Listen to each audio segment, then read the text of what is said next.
I had just been appointed Regional Director for Amnesty International, setting a new office, beginning to use human rights in development. And I just felt that it was the time to resharpen the saw.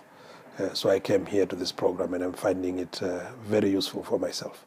I think that any program that seeks to get interesting mid-career people has to have a structure that offers that balance. And it's a lot of work. It's still a balance, but it's a lot of work.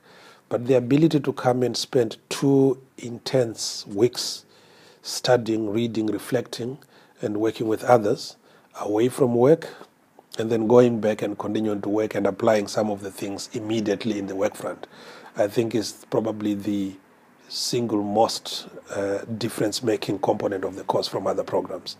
One of the strengths of the program is that it is being taught in a South African university, but it's drawing from African experience, contemporary and past experience of the continent. It's also a program that is bringing in skilled people, experienced people, people who have also published, people who have done interesting things in their lives, and they are from the continent. But it's drawing from also international thought processes, and some of the lecturers that are coming in are just A-class lecturers. Every lecturer who is coming in either has done a book or has worked in government for many years or has done something that they are drawing from. And in a way, they rub it onto their students, because students are also coming from backgrounds where they've done things where the program could be enriched simply by the presence of those people. The African dimension of thought is being brought into the program in such a way that we feel proud that African ideas are starting to make it into the academic world with us as students. And I think 2 years from now, we might see some of our ideas being ideas that are shaping the teaching material, and that will be an awesome moment. We are not academics ourselves. I think probably we are pracademics. We are practical development workers using the benefit of the rigor of an academic process to organize our thoughts and improve ourselves as people. So the leadership components of the program is something I have applied directly in life, but also in the workplace. One of the assignments we did was to actually use the problem identification iterative process to present the work that I was doing in my work on human rights in a country called Malawi. I found that very practical and useful. We've done some work with Professor Chris Breen, which have been instrumental in grounding myself, believing in myself, and beginning to look at relationships I have in the office, relationships I have at home, and how to get the best out of those to become an effective leader, but also an effective parent. Now, I don't know of many programs that do that. They want you to write your dissertation and out. But this program has a component of duty of care, that you are learning about development, economic development, you are learning about reforms, you are learning about macroeconomic policy, but there is a constant going back to what is the difference you will make yourself. The thing you do as a leader is every day of your life you are navigating ethical gray zones. Vusi Pikoli, who is a towering figure in South Africa, was one of the course facilitators on ethical leadership, and he spoke about this idea of ethical leadership begins with you and it ends with you. How you carry yourself in the context of decisions you are making every day, and what you apply ethically is the difference maker to many contexts of success and failure. And when we go back to our offices, we're going to be confronted with decisions that we have to make, in which right or wrong is very important. I think for those who are not paying attention, including myself, it's an opportunity now to renew our commitment to ethical leadership and to leadership in general to make a difference.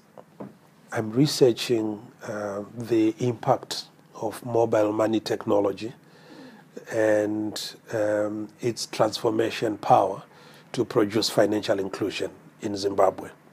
And what I'm interested in looking at is what were the role of actors in government and outside of it, regulatory authorities, cost of technology, and access. Does technology reduce inequality if it is made accessible to people? Does it transform countries locked in crisis? And so on. So that's what I'm looking at. And I hope that I will produce a coherent narrative about what has happened so that we could probably offer some lessons for other sectors of the economy in Zimbabwe. Because ultimately, that is a place I want to make a difference in. I'm from there, and I'll be going back there.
So what are the tools you need to become an effective manager, an effective leader, an effective thought leader?